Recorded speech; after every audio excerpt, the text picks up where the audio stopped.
सख्या दिराने दुसऱ्याला सांगून अंगावरचे कपडे फाडून मारहाण करून शिवीगाळ करण्यास सांगितले. पोलीस स्टेशन येथे गेले असता पोलीस निरीक्षक यांनी कडक कारवाई केली नाही म्हणून अप्पर पोलीस अधीक्षक कडे तक्रार. छत्रपती संभाजी नगर जिल्ह्यातील घटना की सख्या दिराने दुसऱ्याला सांगून अंगावरचे कपडे फाडून मारहाण करून शिवीगाळ करण्यास सांगितले. कारण की माझे पती हे मयत झाले असून मी माझ्या 2 मुलासह राहते. माझी शेती मौजे वडगाव तिगजी शिवारात गट नंबर 26 मध्ये 1 एकर, गट नंबर 29 मध्ये 1 एकर अशी 2 एकर शेत जमीन आहे. सदरची शेती माझ्या पती हे मयत झाल्याने माझे सासऱ्याने मला नोटरी करून दिली आहे. सदरची शेती माझ्या सासरे दशरथ शंकर बनकर यांच्या नावे आहे. माझे दीर ईश्वर दशरथ बनकर नोकरीच्या निमित्ताने मुंबई येथे राहतात. माझे दीर ईश्वर बनकर हा आमच्या शेजारील शेती असणाऱ्या लोकांना फूस लावून काही एकाचे 2 सांगून भडकवून सांगतो. आमचे शेती शेजारील लोक नामे अतुल दादाभाऊ बनकर, पवन दादाभाऊ बनकर, दादाभाऊ माधव बनकर सर्व राहणार शिंदोळता सोयगाव जिल्हा छत्रपती संभाजीनगर हे शेताच्या कारणावरून माझ्यासोबत भांडण करून शिवीगाळ करतात. माझे सासरे यांच्याकडून शेती सर्वजण बटाईने करतात. रविवारी दिनांक 7/7/2024 रोजी सकाळी 9:30 ते 10 वाजेच्या सुमारास मी, माझी 2 मुले माझ्या शेतात गट नंबर 26 मध्ये मक्याला पावडर मारण्यासाठी एक मजूर घेऊन शेतात गेलो होतो. मजूर मक्यावर पावडर मारत होता. त्यावेळी मी गट नंबर 29 मध्ये माझ्या शेतात मक्याला युरिया देत असताना मला अतुल दादाभाऊ बनकर, पवन दादाभाऊ बनकर हे दोघे संगनमत करून माझ्याजवळ आले. मला शिवीगाळ करून धक्काबुक्की केली. मक्याच्या शेतात खाली पाडले. तसेच अतुल बनकर यांनी माझ्या उजव्या डोळ्यावर दगड मारला.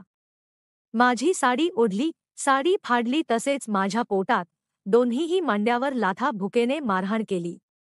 मी आरडाओरडा करीत असताना माझा मोठा मुलगा युग वय 11 हा माझ्याकडे पळत आला. तेवढ्यात दादाभाऊ बनकर यांनी माझ्या मुलाला खाली पाडून मारहाण करायला सुरुवात केली. तसेच माझा दुसरा मुलगा चैतन्य वय 8 वर्ष हा सुद्धा माझ्याजवळ आला असतात त्याला पवन बनकर यांनी उचलून फेकून देऊन मारहाण केली. आमचा आरडाओरडा होत असल्याने ते घाबरून तिथून पळून गेले. त्यानंतर मी पोलीस चौकी बनोटी येथील कर्मचारी शेख साहेब यांना फोन केला. मला मारहाण केली असल्याचे सांगितले. तुम्ही लगेच या असे सांगितले, परंतु ते म्हणाले की आज रविवार असून येथे गाडी नाही.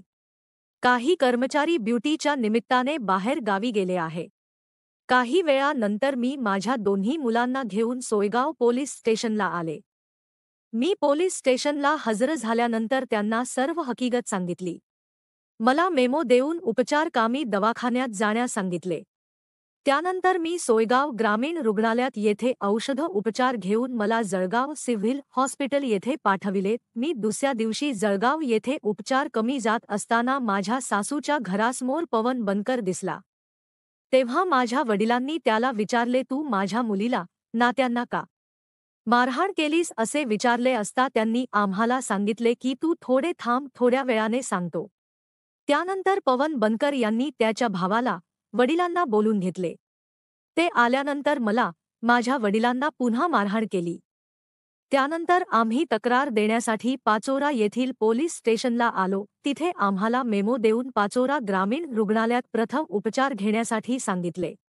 आम्ही पुढील उपचार जळगाव येथे ॲम्ब्युलन्समध्ये वडिलांना टाकून सिव्हिल हॉस्पिटल येथे नेण्यात आले. आम्ही औषधोपचार घेऊन पोलीस स्टेशन पाचोरा येथे गेलो. त्यांच्या विरोधात माझे वडिलांनी गुन्हा दाखल केला. पण माझी तक्रार पोलीस निरीक्षक पोलीस स्टेशन पाचोरा यांनी घेतली नाही. तसेच वरील लोकांविरुद्ध यापूर्वी सुद्धा गुन्हा दाखल केला आहे. परंतु योग्य ती कारवाई होत नसल्यामुळे आम्हाला ते मारहाण करतात. माझी छेडछाड करून लज्जास्पद वागणूक देतात. तरी यांच्यावर कठोर कारवाई करून माझी तक्रार पाचोरा पोलीस स्टेशनचे पोलीस निरीक्षक यांनी घेऊन मला न्याय द्यावा, अशी तक्रार अर्ज पीडित अन्याय अत्याचार झालेली विधवा दीपाली विजय बनकर यांनी माननीय अप्पर पोलीस अधीक्षक सुनील कृष्णा लांजेवार छत्रपती संभाजीनगर यांच्याकडे दिलेल्या तक्रार अर्ज मध्ये म्हटले आहे. तेच खबर महाराष्ट्र न्यूज उपसंपादक आंदोलन श्यामसुंदर गायकवाड मोबाईल नंबर 9850291672.